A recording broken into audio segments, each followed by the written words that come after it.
Muy buenas tardes. Primero que todo, aprovecho este espacio para agradecer al doctor Pablo Vázquez por proporcionarnos esta plataforma, este espacio para poder realizar estas reuniones académicas que nos enriquecen a todos. El día de hoy, la doctora Ángela María Lince González, residente de segundo año del programa de Medicina Crítica y Cuidado Intensivo Pediátrico de la Universidad del Bosque, nos va a hablar de albúmina y cloro, como los aniones del plasma. Adelante, Ángela. Buenas tardes para todos. Bueno, entonces vamos a iniciar con la charla del día de hoy.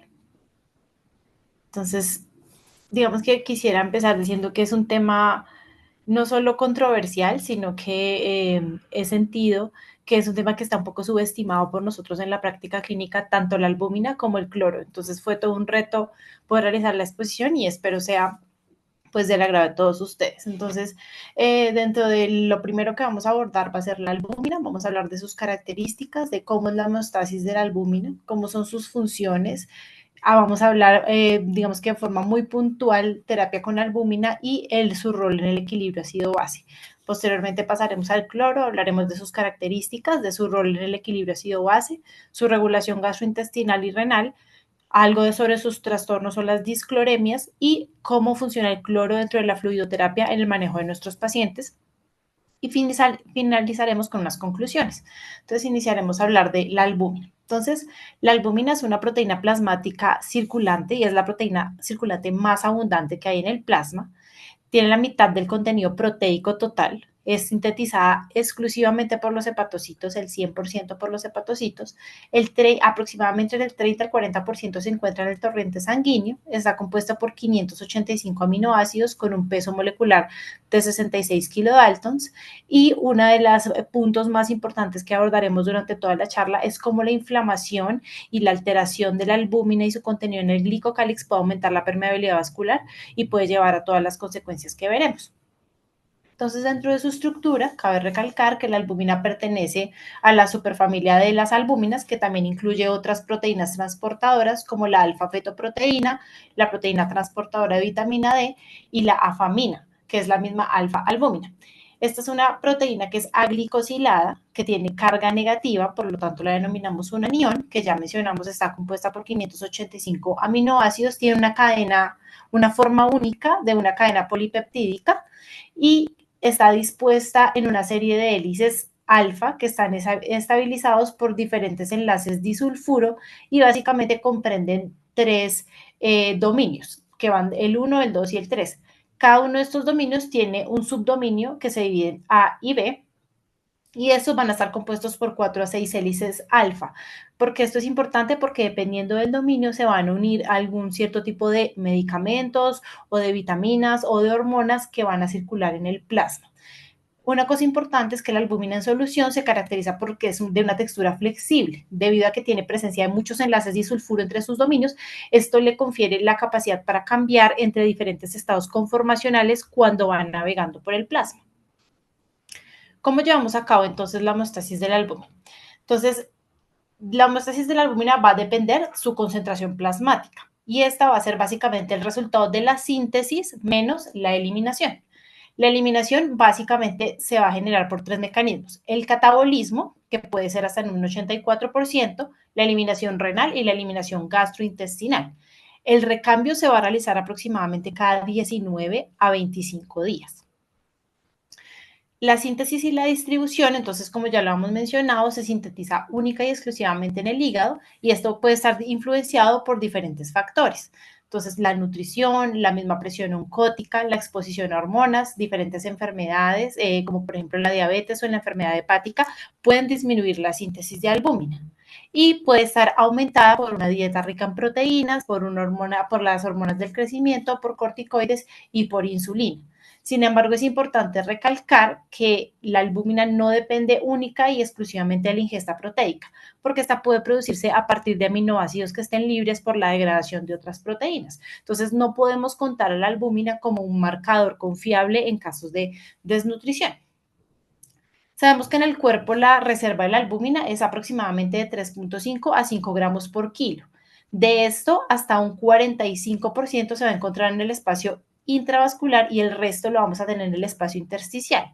Esto básicamente lo vamos a tener a nivel de músculo, a nivel de piel y a nivel de tejido conectivo. La albúmina se va a transportar del compartimento intravascular al extravascular, que eso es una de las cosas más importantes que vamos a recalcar durante toda la charla, a una velocidad de 5% por hora. Esta pequeña fracción la vamos a denominar la tasa de escape transcapilar, la cual puede estar aumentada en diferentes situaciones, como por ejemplo en la sepsis. Finalmente, su degradación va a corresponder al 5% del total del recambio proteico corporal y la mayor parte se va a hidrolizar en aminoácidos en el músculo y la piel. Una parte también se puede filtrar en el intestino, puede ser absorbida por las células de Kupffer en el hígado y una pequeña parte en otras localizaciones que incluye piel, tejido celular subcutáneo. Como vamos a ver más adelante, la excreción de la albúmina por la orina es mínima. Esto va a ser gracias a su gran tamaño, a su carga negativa, como ya lo habíamos visto, y que hay una reabsorción muy activa por parte de los túbulos renales. Entonces, sabemos que para poder cumplir sus diferentes funciones que revisaremos más adelante, la albúmina debe atravesar el endotelio vascular. Hay diferentes mecanismos que están involucrados mientras la albúmina atraviesa el endotelio vascular. El más importante es la transitosis. Finalmente, tiene que haber también un proceso de reciclaje y de acumulación de albúmina. Sabemos por la revisión de la literatura que de la transitosis depende el 50% del paso de la albúmina hacia el endotelio vascular y esto va a ser gracias a su unión a un receptor que se denomina el GP60 o albondina, que es el que estamos viendo aquí en la gráfica en la sección número A. Este va a estar asociado a su vez a la caveolina, que es una proteína de unión intracelular que gracias a su unión se van a formar caveolas y va a generar un transporte de la albúmina a través de intracelular y va a pasar luego a través del endotelio. Esto se sabe que no ocurre a nivel del endotelio cerebral, esto es una cosa importante porque lo vamos a ver más adelante en el tratamiento, y esto lo saben porque se han encontrado bajos niveles de albúmina a nivel del endotelio cerebral. El resto de la albúmina, o sea, el otro 50%, va a atravesar la barrera a través de las uniones intercelulares que se van a presentar entre cada una de las células. Otro de los, digamos que, procesos importantes que vamos a encontrar es que hay un proceso de reciclaje y acumulación. Si bien esto no está muy claro, se sabe que están involucrados dos receptores importantes, que son el SPARC y el receptor FC. Realmente su importancia radica en que el SPARC va a permitir un reciclaje del contenido de albúmina, pero sabemos que hay una alta tasa de receptores SPARC en las células tumorales. Entonces, esto lo han utilizado como un target farmacológico para poder unir fármacos antitumorales o quimioterapéuticos específicamente a la albúmina para que no se licen tan rápidamente y puedan actuar a nivel del tumor. Entonces, otro de los conceptos importantes que tenemos es que durante muchos años, y creo que todos lo hemos escuchado, es que la albúmina se trata de un reactante de fase aguda negativo. Entonces, ¿por qué le decíamos un reactante de fase aguda negativo? Porque sí sabemos que cuando hay hipoalbuminemia, puede estar asociado a diferentes enfermedades que involucran una alta respuesta inflamatoria, como por ejemplo, ¿cuál es la enfermedad inflamatoria? Cáncer en la fase hipercatabólica, el trauma craneoencefálico, las estancias en la unidad de cuidado intensivo también pueden generar una hipoalbuminemia. Otro de los marcadores es la colecicitis durante la cirugía laparoscópica. Entonces, ¿cuál era la teoría inicial que teníamos? Entonces, era que si la síntesis de albúmina se iba a disminuir debido a que el hígado estaba muy ocupado en la síntesis de citoquinas. Entonces, por eso creíamos que las citoquinas estaban aumentadas y la albúmina estaba disminuida. Sin embargo, los estudios recientes han demostrado que en estas circunstancias la síntesis puede ser normal o inclusive pudiera llegar a estar aumentada. Entonces, ellos tienen básicamente dos teorías para responder a esto porque tenemos hipoalbuminemia. La primera es que puede estar aumentada la depuración y la segunda, que es la que más está cogiendo fuerza, es que se pierde a través del espacio vascular, que es gracias a la tasa de paso transcelular que ya vimos anteriormente. Entonces, a medida que se sintetiza la albúmina, su concentración en el compartimento vascular va a empezar a disminuir rápidamente. Al final del primer día, al menos el 50% ya se ha ido agotando.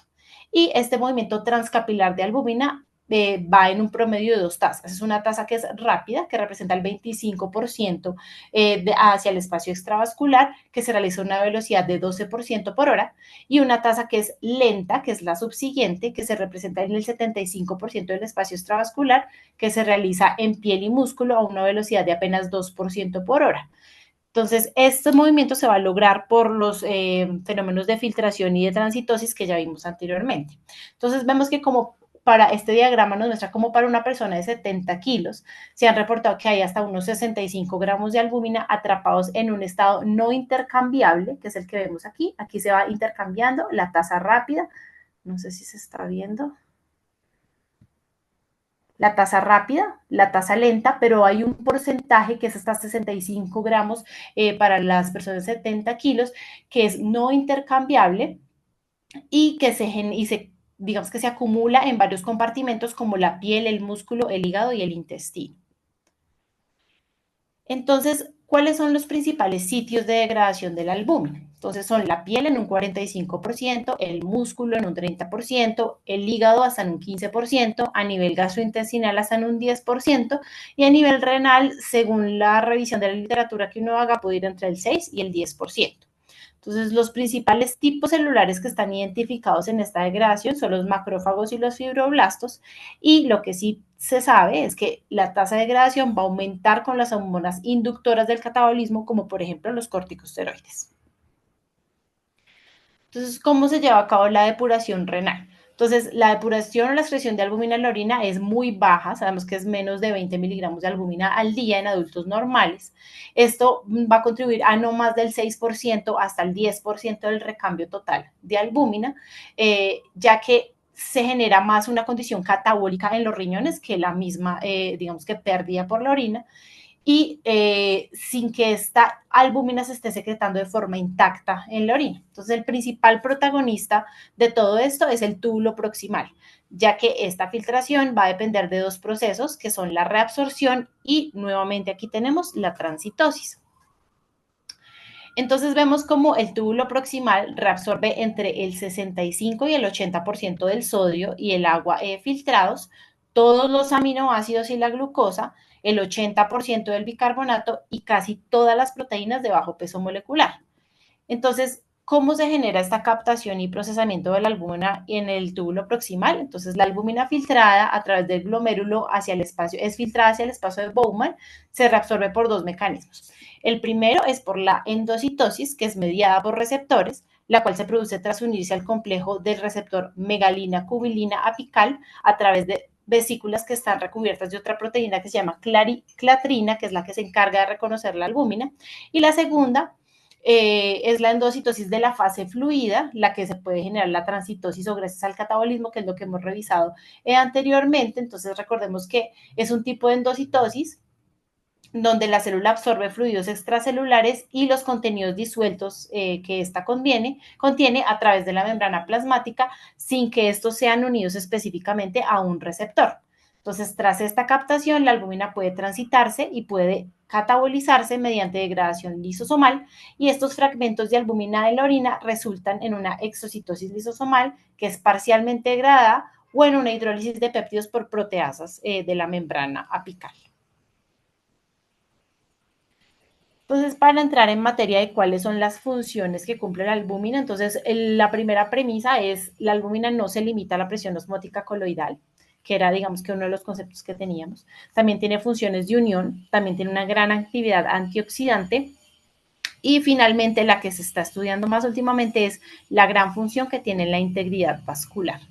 Entonces, para hablar de la presión osmótica coloidal, tenemos que aquí recordar un poco de la ley de Starling. Entonces, recordemos que en 1896 Starling describió las mediciones de las transferencias de fluidos entre los espacios intra y extravasculares, y que él propuso que este movimiento era el resultado de un equilibrio entre la diferencia de la presión hidrostática y la presión osmótica coloidal o presión coloidosmótica.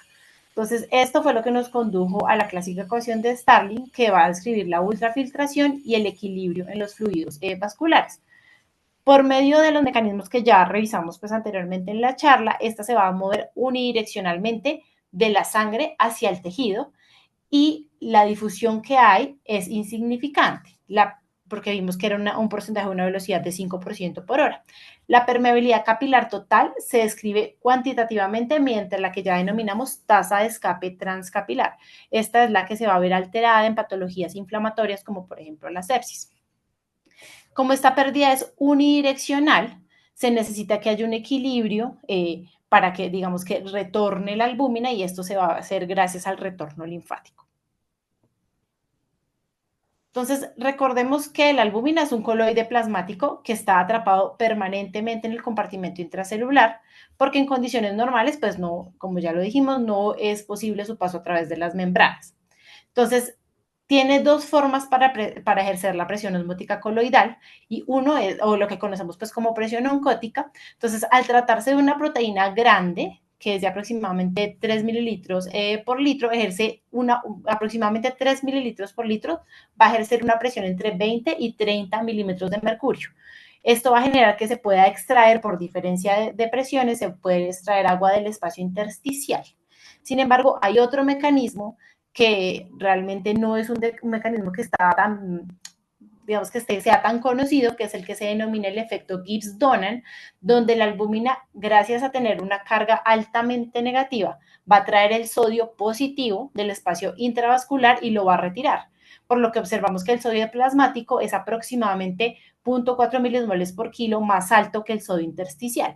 Esto va a contribuir a la diferencia de la presión osmótica y también a la reabsorción de agua. Entonces, sabemos y podemos concluir que la albúmina proporciona aproximadamente el 80% de la actividad oncótica total en el plasma normal. La segunda función que describimos es la función de unión. Entonces, casi todos los fármacos y sustancias tóxicas conocidas pueden unirse a la albúmina. A pesar de que la albúmina tiene una fuerte carga negativa, puede unirse a una amplia gama de compuestos, tanto de carga positiva como de carga negativa, como por ejemplo los aniones orgánicos hidrófobos como la bilirrubina, los ácidos grasos de cadena larga, el calcio, el magnesio. Otros compuestos que son biológicamente importantes son diferentes fármacos, el cobre, el zinc, la vitamina D, la tiroxina. Entonces, la utilidad que tiene esta unión a la albúmina es que se va a reducir la concentración libre de estos compuestos y va a limitar su actividad biológica, su distribución y su velocidad de depuración.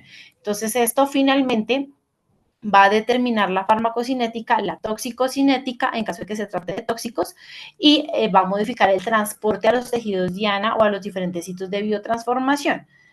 Esto digamos que puede ser de gran ayuda, por ejemplo, cuando queremos utilizar diferentes targets de medicamentos, aunque también puede ser algo deleterio cuando, por ejemplo, quisiéramos eliminar algún tóxico, pero si ese tóxico se une fuertemente a la albúmina, pues la eliminación va a ser un poco más complicada por los métodos que tenemos actualmente.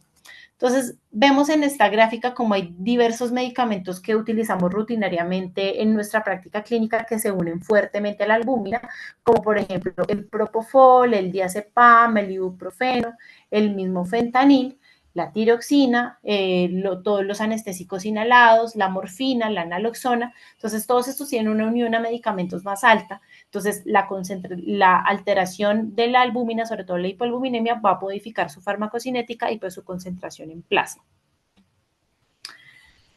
La tercera función que tenemos clara es la actividad antioxidante. Entonces, recordemos que el estrés oxidativo lo definimos como una alteración entre el equilibrio aquí prooxidante y antioxidante. Entonces, esto va a provocar daño a lípidos, a proteínas, a ácidos nucleicos, o sea, finalmente es un daño celular. Entonces, el estrés oxidativo puede ser la consecuencia de bajos niveles de antioxidantes o de una mayor producción de prooxidantes como las especies reactivas de oxígeno. Sabemos entonces que la albúmina proporciona más del 50% del efecto antioxidante total del plasma total y esta actividad se ha atribuido a que tiene una gran cantidad de grupos sulfidrilo reducidos en albúmina que han demostrado que al unirse con radicales libres de oxígeno, como por ejemplo el ácido hipocloroso o el óxido nítrico, pueden disminuir su actividad prooxidante. Entonces, vemos que el más importante es este grupo tiol denominado el CIS34, que funciona como un depurador de las especies reactivas de oxígeno y de nitrógeno, y adicionalmente tiene un efecto antioxidante asociado a la unión de iones libres de cobre que van a acelerar la producción de radicales libres. Finalmente, y en lo que más me quiero detener en cuanto a la albúmina, es en lo que sabemos de integridad vascular y su asociación con el glicocálix. Entonces, recordemos que el glicocálix endotelial es una capa compleja de proteoglicanos que están unidos a la membrana, con producción, que requiere producción de glicosaminoglicanos, glucoproteínas, glicolípidos, proteínas plasmáticas, que como la albúmina o, por ejemplo, la antitrombina, van a estar asociadas a la superficie endotelial. Su principal papel está asociado a la homeostasis vascular, a la regulación de la permeabilidad vascular y la adhesión celular. Va a actuar también como un mecanosensor de las tensiones de cizallamiento que son vitales para la hemodinamia, y también tiene funciones antitrombóticas, antiinflamatorias, como hemos revisado pues, en múltiples charlas. Entonces, ¿qué hace la albúmina aquí? Entonces, sabemos que la albúmina se une fisiológicamente y con gran estabilidad al glicocálix. Esto finalmente le va a permitir una estabilidad de la capa. Determina la presión oncótica, como ya lo mencionamos, y por otra parte va a transportar una proteína que se llama la esfingosina 1-fosfato, que va a tener efectos protectores endoteliales. También va a actuar como un depurador de radicales libres y también tiene efectos inmunomoduladores y antiinflamatorios. Entonces, ¿cómo interacciona la albúmina con el glicocálix? Lo primero es que, ya mencionamos, la albúmina tiene una carga negativa, sin embargo, tiene un comportamiento que se denomina, que es de naturaleza anfótera. ¿Qué significa eso? Es la capacidad que tiene una sustancia para comportarse tanto como un ácido como una base, dependiendo el medio en el que esté disuelto.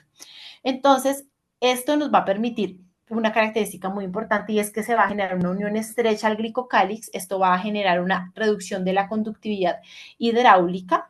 Segundo, va a resistir a la degradación, entonces protege contra el desprendimiento del glicocálix porque se une fuertemente y le genera, digamos que cierto tipo de estabilidad. Va a contribuir en el mantenimiento de la integridad y la permeabilidad capilar normal y facilitará la transmisión de la tensión de cizallamiento con los diferentes cambios hemodinámicos que se puedan producir en el paciente. También se han descrito efectos inmunomoduladores asociados y antiinflamatorios, ya que se ha asociado a la unión a proteína, a productos bacterianos. Ya vemos que tiene una gran capacidad de unión. Puede generar una modulación de las células presentadoras de antígeno, puede modular la producción de citoquinas, y también se ha asociado a una reducción de la expresión del gen de factor inducible de la hipoxia 1-alfa, que este se va a ver aumentado en bajas concentraciones de oxígeno. Entonces, aquí hablamos de este transportador muy importante que es la esfingosina 1-fosfato. Entonces, junto con las lipoproteínas, la albúmina desempeña un papel muy importante en este transporte de esta, digamos que esta sustancia que se denomina la esfingosina 1-fosfato hacia la superficie de las células endoteliales. Esto es un esfingolípido que desempeña un papel crítico en la estabilización del glicocálix. Entonces, sabemos que la fuente predominante de esta esfingosina son los glóbulos rojos, y estos se están liberando continuamente en el plasma. Y hay algún porcentaje de esfingosina que se puede liberar por parte de las células endoteliales, pero esto se produce sobre todo cuando hay alteración de las fuerzas de cizallamiento, o sea, cuando ya estamos ante condiciones patológicas. Entonces, esta finalmente nos va a proteger a las células, y al suprimir la actividad de las metaloproteinasas, estabiliza el glicocálix y reduce la degradación y la liberación de glicosaminoglicanos, y regula la función de barrera, modulando la expresión de caderina endotelial vascular y beta-catenina de las regiones en contacto entre las células endoteliales. Entonces, finalmente, este lípido lo que nos va a ayudar es a mantener la permeabilidad vascular, una integridad del glicocálix, y este es transportado por la albúmina, de ahí radica su importancia. Entonces, ¿qué se ha estudiado o qué se sabe de la asociación del glicocálix y la microcirculación en patologías tan prevalentes como, por ejemplo, la sepsis? Entonces, este es un estudio del doctor Fernández y colaboradores que fue publicado en el 2023, y ellos básicamente quisieron evaluar la asociación entre los niveles séricos de albúmina y los cambios en la microcirculación, la degradación del glicocálix, y cuáles eran los posibles resultados pues, de interés. La hipótesis que ellos plantearon es que Los niveles bajos de albúmina van a alterar la microcirculación, promueven la degradación del glicocálix y por lo tanto van a promover una respuesta inflamatoria, lo que puede llevar a conducir a peores resultados clínicos. Entonces, esto se trató de un estudio de corte observacional, analítico y prospectivo con pacientes pediátricos hospitalizados en la unidad de cuidado intensivo que tenían diagnósticos de sepsis y choque séptico. Estos pacientes, lo que se les realizó fue una videomicroscopía sublingual y se les tomaron los niveles séricos de albúmina en las 6 horas posteriores al ingreso. Se compararon aquellos pacientes que tenían hipoalbuminemia versus unas concentraciones normales de albúmina y quisieron evaluar entre cada uno de ellos cuáles eran los cambios de la microcirculación. Para evaluar esto, recopilaron diferentes datos, como por ejemplo datos de análisis demográfico, datos de la macro y microcirculación como frecuencia cardíaca, tensión arterial, y microcirculación como por ejemplo el llenado capilar. Esto lo midieron al ingreso y a las 24 horas después. También evaluaron el requerimiento no de soporte vasoactivo, diferentes escalas de severidad como fueron PIM-2 y el PELOT-2, y también cuantificaron o hicieron algunos laboratorios y tomaron electrolitos, lactato, creatinina, dímero D y diferentes biomarcadores inflamatorios como fueron la ferritina, la PCR y la procalcitonina. Entonces, el resultado más importante que ellos tuvieron fue que encontraron un PBR mayor en los pacientes con hipoalbuminemia. Recordemos que el PBR es un indicador en la microscopía de cómo está alterado el grosor del glicocálix. Entonces, un PBR aumentado va a indicar que hay una mayor distancia entre los glóbulos rojos y la pared endotelial, lo que indica que hay un glicocálix que está más deteriorado, más delgado y más dañado. Entonces, encontraron que sí había un mayor PBR en estos pacientes. Además, encontraron una mayor densidad de capilares de 4 a 6 micrómetros, que en caso de que se acompañen de un flujo alterado o que sea el flujo heterogéneo, que es el característico de la sepsis, esto puede significar que los pacientes están con una microcirculación disfuncional. Y adicionalmente, ellos realizaron un análisis multivariado en donde pudieron concluir que los pacientes que tenían tanto hipoalbuminemia asociado a alteraciones de la microcirculación evaluados por estos métodos vieron que tenían estancias en unidad de cuidado intensivo más prolongadas, más altas tasas de ventilación mecánica y más días de ventilación mecánica y mayor mortalidad.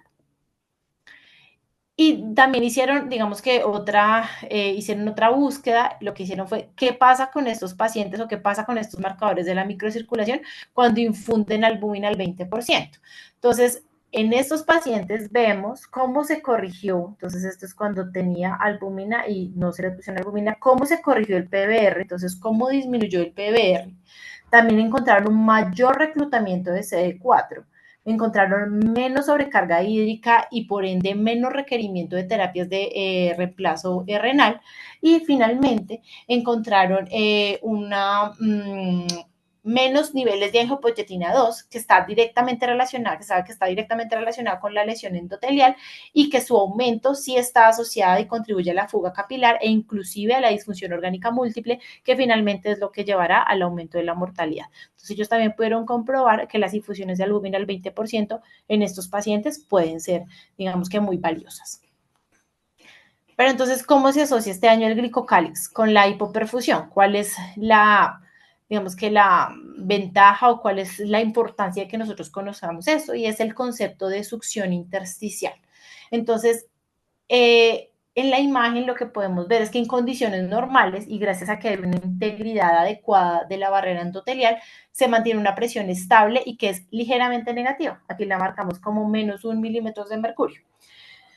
Sin embargo, esto es gracias a que los fibroblastos están unidos a todas las fibras de colágeno y ejercen esa tensión constante. Sin embargo, en condiciones como la inflamación, que esto es muy característico de sepsis, y gracias a que hay una inhibición de la unión de los haces de colágeno por parte de los mediadores inflamatorios, se va a generar una disminución abrupta de la presión intersticial, que la va a llevar inclusive hasta menos 4 o hasta menos 100 milímetros de mercurio, lo que genera un aumento del flujo transcapilar hacia el intersticio, generando este fenómeno de succión. Y si recordamos, el fenómeno o el cambio transcapilar de la albúmina es el que va a determinar su concentración en plasma. Entonces, por eso aquí en estos pacientes, ante este fenómeno de succión intersticial, podemos ver hipoalbuminemia. Esto finalmente generará como resultado hipoperfusión y lo que conocemos como choque microcirculatorio.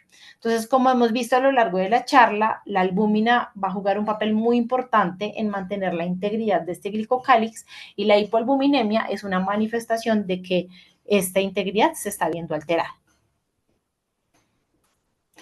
Entonces, con el objetivo de lograr una detección de pacientes que inicien con un compromiso de la microcirculación, de detectarlo de forma más temprana y no esperar a que veamos los cambios macrocirculatorios, se ideó el índice de lactato albúmina, el cual lo que se ha establecido es que si es superior de 0.5 y si se mide al inicio de una enfermedad pediátrica crítica, sí se puede asociar a mayor mortalidad. Sin embargo, se desconocía si esta relación podía explicarse específicamente por los trastornos de microcirculación en sepsis. Es así como surge la idea de la realización de este estudio, también realizado por el doctor Fernández y la doctora María Camila Pérez y colaboradores, en donde se incluyeron 178 niños que ingresaron a la unidad de cuidado intensivo, 37% de ellos con diagnóstico de choque séptico. En ellos midieron la albúmina sérica y el lactato al ingreso y simultáneamente obtuvieron una videomicroscopia sublingual para medir y evaluar la microcirculación. Entonces, dentro de los resultados se encontraron que los pacientes con sepsis tuvieron mayor probabilidad de una relación lactato-albúmina elevada, con un OR hasta de 6.8, con un valor estadísticamente significativo, y estos niños presentaron anomalías en el flujo sanguíneo microvascular, menor densidad de capilares de 4 a 6 micras y mayor probabilidad de fallecer. Sin embargo, no se encontró una asociación entre la relación albúmina-lactato y la degradación del glicocáliz endotelial, pero sí pudieron concluir entonces que la relación lactato-albúmina es un biomarcador potencialmente útil para la lesión de la microcirculatoria pues en sepsis. Después de esta revisión, entonces podríamos afirmar que lo importante es que los niveles de albúmina estén normales para poder cumplir el funcionamiento de muchos procesos biológicos. Sin embargo, pues hay evidencia de eso porque con esto diríamos como pues hay que ponerle albúmina siempre que documentemos algún tipo de hipoalbuminemia para mejorar todos estos procesos. Sin embargo, lo que se sabe y llama mucho la atención es que hay pacientes que como hallazgo incidental se les detecta una deficiencia o una alteración funcional de la albúmina y estos pacientes pueden llevar una vida completamente normal. Entonces, queda, digamos que en duda si es tan importante la reposición del albúmina. Entonces, lo que tenemos muy claro por la revisión que acabamos de hacer es que la hipoalbuminemia se asocia con peores resultados en la unidad de cuidado intensivo. Sin embargo, la evidencia no ha sido muy contundente en determinar si la reposición de albúmina va a mejorar la supervivencia. Entonces, para el año 2022, el doctor Joan Iris publica este artículo donde da una serie de recomendaciones con respecto al uso de albúmina. Y básicamente lo que recomiendan o lo que tiene mayor nivel de evidencia es que se debe realizar en reanimación hídrica en sepsis después de que yo utilicé grandes cargas de cristaloides sin tener una adecuada respuesta, en la peritonitis primaria, en el síndrome patorrenal, en la paracentesis de alto volumen y se recomienda su uso como líquido de sustitución en ultrafiltración en pacientes que están siendo sometidos a terapia de reemplazo renal y que se les documente hipoalbuminemia.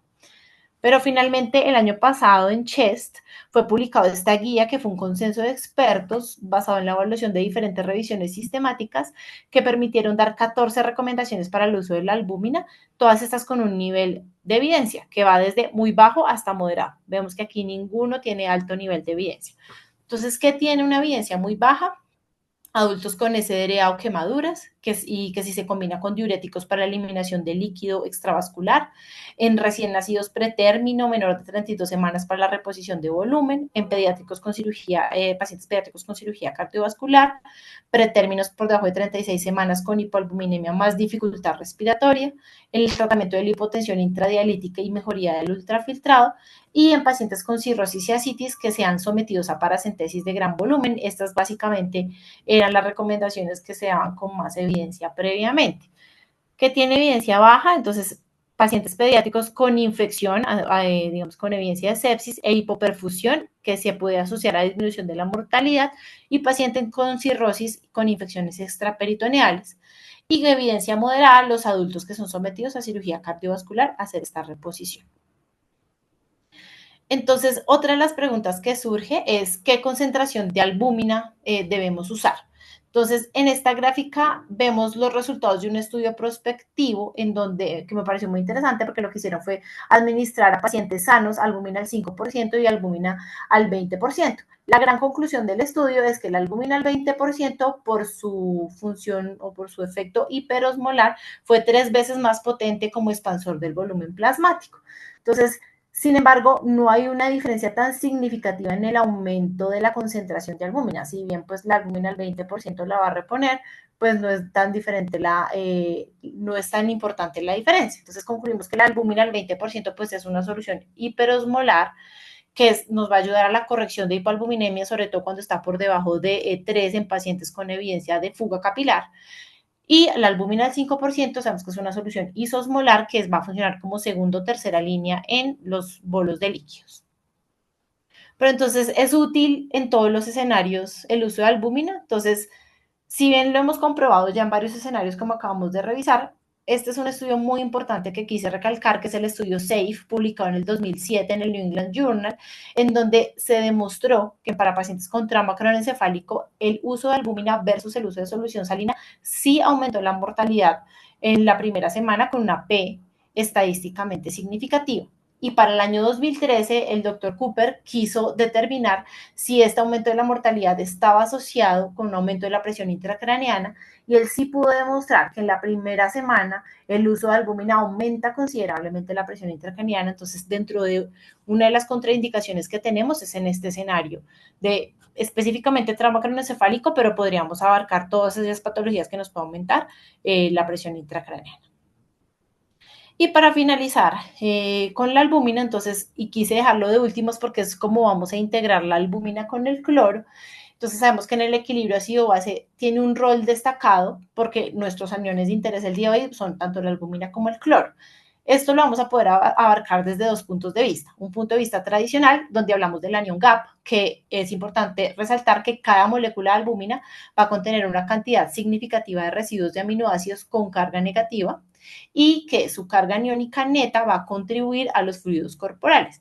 Esto permite entender por qué una hipoalbuminemia, si yo la tengo disminuida, podría enmascarar una acidosis metabólica. Entonces, la regla general, ¿cuál es? Que es por medio de la ecuación de Fitch, que es la que vemos aquí abajo, que es que por cada disminución de 4 gramos en el nivel de albúmina, el anión gap normal va a disminuir en 1. Entonces, ante un nivel de hipoalbuminemia podríamos estar escondiendo una acidosis metabólica. Pero tenemos el otro enfoque, que es el enfoque de Stewart, entonces, donde recordemos que el pH va a depender de 3 factores, que son la diferencia de iones fuertes, la presión parcial de CO2, la concentración total de ácidos débiles. Entonces, la albúmina, al igual que el fósforo, va a funcionar como un ácido débil. Esto se ve a su capacidad que tiene para ceder protones o hidrogeniones. Entonces, sin que su estructura se disocie completamente, por eso se denomina débil. Entonces, si hay hipoalbuminemia, pues va a haber menos capacidad para liberar protones y esto pues puede generar una alcalosis metabólica moderada y por lo tanto enmascarar una acidosis metabólica por la que estemos cursando. Para entonces hablar del cloro, y lo quise mencionar así como el electrolito olvidado, porque creo que muchos de nosotros cuando recibimos reporte de electrolitos, el último electrolito que miramos siempre es el cloro. Entonces, recordemos que este es el principal anión del líquido extracelular, que tiene un peso molecular de 35.5 con una concentración de 115 gramos aproximadamente en el cuerpo y que va a contribuir hasta con el 70% del total de los iones negativos. Tiene diferentes funciones, como por ejemplo la presión osmótica, el equilibrio ácido-base, la actividad muscular, el movimiento de agua entre los diferentes compartimentos, y va a ser el segundo contribuyente de la tonicidad plasmática después del sodio, aportando entre unos 100 y 300 milismoles por litro. Va a participar en la señalización celular. Hay una gran importancia en los canales de cloro en los que su alteración se ha asociado específicamente a diferentes enfermedades, como por ejemplo la fibrosis quística. Se absorbe a lo largo de casi todo el intestino y su excreción va a ser por vía renal, donde en los túbulos proximales se absorbe hasta en un 99%. ¿Cuál es la importancia entonces del cloro? Entonces son básicamente 3 áreas. Entonces el equilibrio ácido-base, el equilibrio hídrico y la función renal. Entonces, el cloro es el anión más abundante en el plasma y en el líquido intersticial. Entonces, estos dos compartimentos sabemos son los que constituyen el líquido extracelular. Sus concentraciones en estos dos compartimentos difieren ligeramente debido a que hay una impermeabilidad capilar a las proteínas, y recordemos que gracias al efecto Gibbs-Donan que ejerce la albúmina, digamos que se puede generar esa diferencia entre el espacio intersticial y el plasma. Entonces puede ser una diferencia entre un 5 y un 10% siendo mayor en el plasma. La mayoría de las células tienen concentraciones intracelulares de aproximadamente 10 milimoles por litro, pero el rango puede variar mucho, que puede ir desde 2 en el sistema musculoesquelético hasta, por ejemplo, 90 milimoles por litro en los eritrocitos. El rango fisiológico que se estableció realmente de forma arbitraria fue entre 97 y 107. Entonces, ¿cómo se involucra el cloro en el equilibrio ácido-base? Y nuevamente recordamos la teoría de Stewart, la cual va a depender de estas tres variables que ya mencionamos. Y para el cloro, entonces vemos que lo más importante va a ser la diferencia de iones fuertes. Entonces, en la fórmula de diferencia de iones fuertes vemos que el cloro y el lactato van a funcionar como los aniones más importantes. Entonces, un cambio en la composición de los iones fuertes va a conducir a una menor diferencia de iones fuertes, y esto va a generar un aumento de los hidrogeniones, mientras que un aumento de la diferencia de los iones fuertes va a disminuir los hidrogeniones. Entonces, si estamos ante una acidosis hiperclorémica, esto va a generar una acidosis porque se va a disminuir la diferencia de los iones fuertes, y no solamente a través del hipercloremia. Entonces, es gracias a la disminución del DIF o de la diferencia de iones fuertes que la elevación del cloro va a generar una acidosis. Entonces, en el otro extremo del espectro, la alcalosis puede ocurrir tanto como con hipocloremia, con hipercloremia. ¿Esto por qué sería posible? Porque hay otros iones fuertes que van a estar involucrados, sobre todo como el sodio. Entonces, por ejemplo, si yo estoy ante una hipernatremia, se va a generar una mayor diferencia de iones fuertes, y por lo tanto podría estar ante una menos hidrogeniones y por lo tanto ante una alcalosis. Por otro lado, y de vital importancia, también están los canales de cloro. Estos se pueden clasificar en diferentes subtipos y van a generar diferentes regulaciones y funciones. Aquí simplemente quise traerles algunos destacados que encontramos, como por ejemplo el regulador de la conductancia transmembrana en la fibrosis quística, los canales de cloruro dependientes del ligando y que son activados por el GABA y la glicina, que nos van a ayudar a inhibir la transmisión sináptica a nivel cerebral y de la médula. Entonces podríamos ver en pacientes neurológicos una alteración de estos canales de cloro.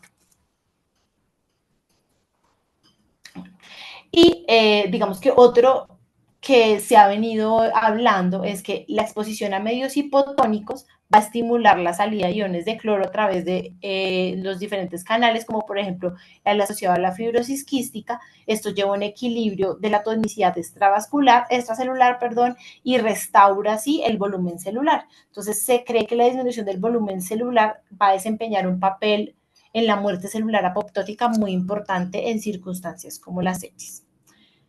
Dentro de la regulación gastrointestinal, entonces sabemos que en el estómago el cloruro es secretado por los canales de cloruro apicales en las células parietales, y que éstas se acoplan a los iones hidrógeno que son liberados por las bombas de protones que funcionan contragradiente, como es la bomba de hidrogeniones potasio ATPasa, que es la que nos va a ayudar a la formación de ácido clorhídrico. Esta formación puede oscilar entre 0 y 11 mililitros hora y puede aumentar hasta casi 60 con las comidas. Esto va a estar regulado por hormonas como histamina, gastrina y acetilcolina.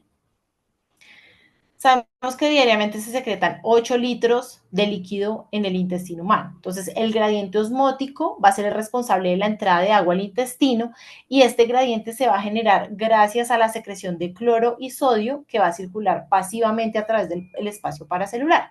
Entonces, los canales implicados en esto son los reguladores de conductancia de la fibrosis quística o el SFTR, y los activados por calcio y los tipo cloruro 2. Entonces, este fenómeno va a estar regulado por mecanismos endocrinos, paracrinos, autocrinos, neuronales, inmunológicos, y aquí entendemos el compromiso gastrointestinal de patologías como la fibrosis quística.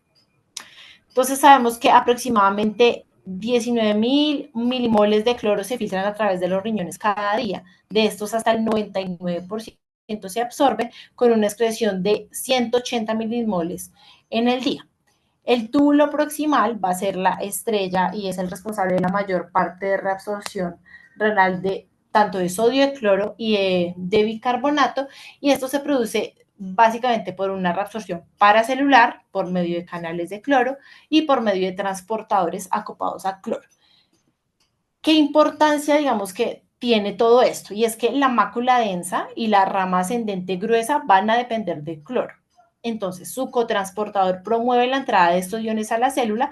Entonces, ahí es cuando la mácula densa va a sensar que en bajas concentraciones de sodio y de potasio, la actividad de este transportador de cloro se va a estimular al máximo. Entonces, si el organismo sensa hipovolemia, las concentraciones de cloro de las células de la mácula densa van a disminuir, se estimula entonces la secreción de renina y se activa todo el eje renina-angiotensina-aldosterona. Entonces, el resultado de esto, como ya lo sabemos, va a ser retención de sodio, aumento de la tensión arterial y mejoría de la perfusión.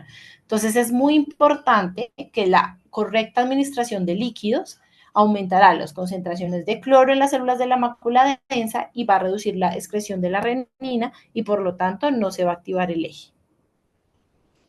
En cuanto al túbulo colector, entonces este juega un papel fundamental en la homeostasis ácido-base, porque gracias a la regulación de la aldosterona y por diferentes tipos celulares, como los que mencionamos aquí, que son la célula beta intercalada, la célula principal, y la célula alfa intercalada, se van a generar diferentes mecanismos como la reabsorción del cloro, la secreción de bicarbonato y la secreción de ácido hacia el lumen. Esto es lo que nos va a permitir la adaptación renal a la acidosis metabólica y a los trastornos ácido-base respiratorios crónicos, que se alcanza un máximo después de los 3 a 5 días gracias a la excreción de cloruro de amonio, que es la forma que van a tener de aumentar la diferencia de iones fuertes, si recordamos las teorías de Stewart, y por lo tanto normalizar el pH. Ya casi para finalizar, entonces el otro mecanismo importante regulado por el cloro es el efecto Hamburger. Entonces, recordemos que este es también denominado el efecto del intercambio de cloruro. Este ocurre en los glóbulos rojos y es el que nos va a permitir el transporte de dióxido de carbono desde los tejidos en forma de bicarbonato. Y esto va a ocurrir en sentido contrario en los capilares pulmonares. Entonces, una vez está en el glóbulo rojo, la enzima anhidrasa carbónica va a convertir el CO2 en agua y en ácido carbónico, y esto va a disociarlo, va a convertir el CO2 en agua y en ácido carbónico, que se disocia en hidrogeniones y en bicarbonato, y así el bicarbonato sale del glóbulo rojo al plasma y va a mantener una neutralidad eléctrica, y para compensar esta neutralidad eléctrica debe entrar un ion cloruro desde el plasma hasta el glóbulo rojo. Entonces, la importancia de este efecto va a radicar en que se va a mitigar el cambio de pH en la circulación periférica, porque yo estoy intercambiando por un anión que va a ingresar intracelular, aumenta la capacidad de transporte de CO2 y me va a favorecer la liberación de oxígeno. Dentro de los trastornos de la cloremia, pues entonces hablamos de hipocloremia y de hipercloremia. Entonces, una cosa importante es que siempre debe ser evaluado en conjunto con el sodio, ya que, como ya revisamos, según la diferencia de iones fuertes, la presencia de, por ejemplo, hipercloremia más hipernatremia o hipocloremia más hiponatremia no van a modificar la diferencia de iones fuertes y por lo tanto pues no se va a afectar el equilibrio ácido-base. Vemos que aquí están todas las causas probables que nos pueden llevar a esto, pero la que quise recalcar y la más importante es que la administración intravenosa de líquidos ricos en cloruro es probablemente la causa más común, modificable y que nosotros podemos prevenir en la unidad de cuidado intensivo. Entonces, el contenido de cloro en estos líquidos, en la solución salina, hasta de los diversos coloides suspendidos en solución salina, es suprafisiológico. Entonces, lo que antes denominábamos como el suero fisiológico, que es la misma solución salina normal, no es una solución fisiológica. ¿Por qué no? Por 3 razones principales. Uno, porque la concentración de cloro es mucho mayor que la del plasma. Vemos 154 versus 107 milimoles litro, que es lo que tenemos en plasma. No contiene otros electrolitos vitales en plasma y no contiene un buffer para ayudar a mantener este pH fisiológico. Entonces, como resultado, la diferencia de iones fuertes de la solución salina es cero. Y por lo tanto, la administración de un gran volumen de solución salina, ya revisamos, nos va a llevar un descenso de los iones fuertes y por lo tanto a una presencia de acidosis metabólica, en este caso hiperclorémica, dado el alto contenido de cloro. Entonces, a través de los años, sí ha sido clara la asociación con su acidosis metabólica hiperclorémica. Sin embargo, en esta revisión sistemática realizada por el doctor Astapenko, publicada en el año 2020, se concluyó que la discloremia sí es un factor con un efecto negativo en los resultados clínicos y que es un efecto independiente en los resultados negativos y que la terapia de infusión puede afectar significativamente la homeostasis del cloro y por lo tanto todas las funciones que ya mencionamos. Entonces, han surgido varios estudios que avalan el uso de soluciones balanceadas, que son precisamente estas soluciones que no tienen alto contenido de cloro, como por ejemplo este estudio del JAMA del 2012, en donde sí hablaron de que los líquidos con alta carga de cloruro puede aumentar la creatinina, va a haber más lesión renal aguda, más terapia de reemplazo renal, más estancia en la unidad de cuidado intensivo y menos supervivencia. Este otro estudio, por ejemplo, en Pediatrical Critical Care, publicado en el año 2022, donde se avala el uso de soluciones balanceadas, es una revisión sistemática, entonces ellos hablaron que con las soluciones balanceadas hay un mayor cambio en el bicarbonato y en el pH después de 4 a 12 horas de líquidos balanceados y así prevenimos la acidosis metabólica, sin embargo no encontraron unas diferencias entre el cloro y lesión renal aguda, terapia de reemplazo renal o mortalidad. Y este muy interesante del año 2018, donde ellos encontraron que específicamente en el choque séptico la hipercloremia sí se asocia como un factor independiente para un peor pronóstico en estos pacientes y es en población pediátrica. Entonces, finalmente, para concluir y los mensajes para llevar a casa, entonces es que las funciones de la albúmina son variadas, no se limitan únicamente a la presión oncótica, que es como lo que estamos más acostumbrados a evaluar. Hay que comprender la fisiología de la albúmina y esto nos va a permitir su uso más racional y dirigido hacia su reposición. Tanto el cloro como la albúmina son aniones que participan activamente en el equilibrio ácido-base y finalmente, y creo que una de las más importantes, y es que el suero fisiológico, al ser una solución rica en cloro, no es para nada fisiológico. Eso era lo que quería contarles para hoy. Muchas gracias.